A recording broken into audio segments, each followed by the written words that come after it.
안녕하세요. 비티크의 테크 요정 세봄. BPD입니다. 새로운 콘텐츠 이름이 뭐죠? MGTI입니다. MG 세대들의 테크 인터뷰. 혹시 BPD님께서도 MBTI 검사 해보신 적 있으신가요? 작년 말에 처음 해봤어요. 인티제랑 인프제 이렇게 두 개가 왔다 갔다 나오더라고요. 인티제는 용이 주도한 전략가, 인프제는 예언가형이라고 하더라고요. 예수나 뭐 이런 분들이 다 인프제라고.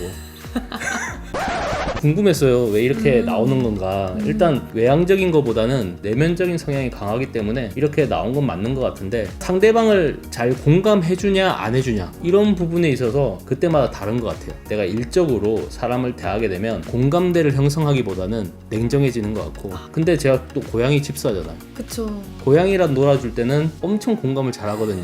그런 게 좀 이렇게 왔다 갔다 하는 거 아닐까. 한번 맞춰보시죠. 저의 MBTI. EN인 것 같아요. EN. P냐 F냐. 재기발랄한 활동가 ENFP입니다. 반대되는 성향이 좀 잘 맞는 걸로 제가 맞아요. 알고 있거든요. 그랬으면 좋겠다.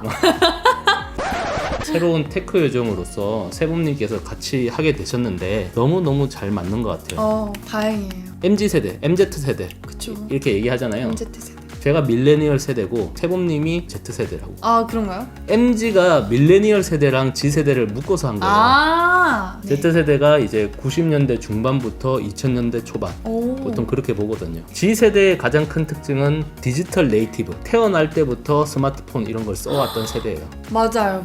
네. 저희 세대는 사실 그 정도는 아니거든요. 중학교 이 정도만 돼도 스마트폰 만져보잖아요. 맞죠? 맞아요. G세대는 뭔가 소비하려면은 충분한 여력이 안 되고, M 같은 경우는 수입이 확실히 있기 때문에 소비를 할 수 있는 그런 사람들이거든요. 그래서 묶어가지고 MG세대라고 하는 거예요. MZ세대가 요즘 대세라고 하니까 저희 관점에서 테크 인터뷰를 좀 해보려고 해요. 제가 생각했을 때 좀 고민스러웠어요. 왜냐면 내가 얘기하면 맞아요, 그래요 이렇게만 얘기하실 것 같아가지고. 중학교 이 정도만 돼도 스마트폰 만져보잖아요. 맞죠? 맞아요. 한국식의 약간 높임 문화 그런 것 때문에 안 된다라고 생각해서 말을 놓고 우리가 프리토킹을 하는 걸로 그렇게 약간 룰을 잡아봐야 될 것 같아요. 그럼 요즘 핫한 아이폰 14에 대해서 한번 얘기를 나눠볼까요? 나눠볼까? 아이폰 14 이번에 나오는데 너가 산다고 했잖아. 어떤 모델로 살지 이제는 정한 거야. 어떤 제품을 살까 고민이 많이 돼서 한번 살펴보니까 BPD가 알려준 루머랑 거의 100% 일치하더라고. 애플 스토어에서 구매 가능한 자급 제품이 일주일 정도 빠르게 출시된다는 말도 있었는데, 통신사 모델과 마찬가지로 9월 30일 금요일에 사전 구매를 하고 10월 7일 금요일에 정식 출시된다고 해. 많이 좀 실망스럽지. 아이폰 12 같은 경우는 1차 출시국이랑 1, 2주밖에 차이가 안 났거든. 근데 이번에 아이폰 14 같은 경우는 예년보다 일주일 먼저 발표가 됐는데 출시가 오히려 늦어지면서 똑같아진 거야. 1차 출시국이 9월 16일 그리고 2차 출시일이 23일. 그런데 우리는 3차 출시국이라서 10월 7일 날 우리는 출시를 하게 돼. 우리나라는 되게 늦게 출시가 되네. 9월에 출시될 거라고 생각을 했는데 많이 실망스러운 거지. 애플 스토어 4호점 잠실 오픈이 됐단 말이야. 아이폰 14이 전시가 되지 못했어. 왜? 출시가 되고 난 다음에 전시가 되는 게 룰이거든. 우리나라 같은 경우는 출시일이 언제다? 10월 7일. 그러니까 전시를 하지 못하는 거지. 안고 빠진 찐빵.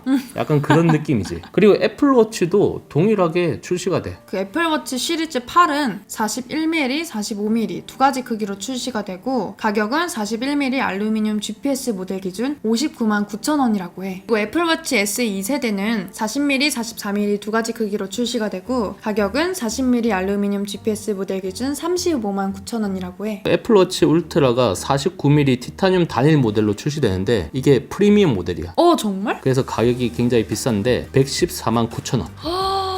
컨셉이 아웃도어용이거든. 액티비티 활동 같은 거 좋아하는 사람들은 배터리도 오래 가야 되고 화면도 좀 더 크고 다양한 기능들이 들어가야 되잖아. 그런 기능들을 탑재해서 새로운 라인업으로 출시를 한 거지. 그리고 마지막으로 이제 무선 이어폰 에어팟 프로 2세대 같은 경우는 우리나라의 출시일이 아직 정해지진 않았어.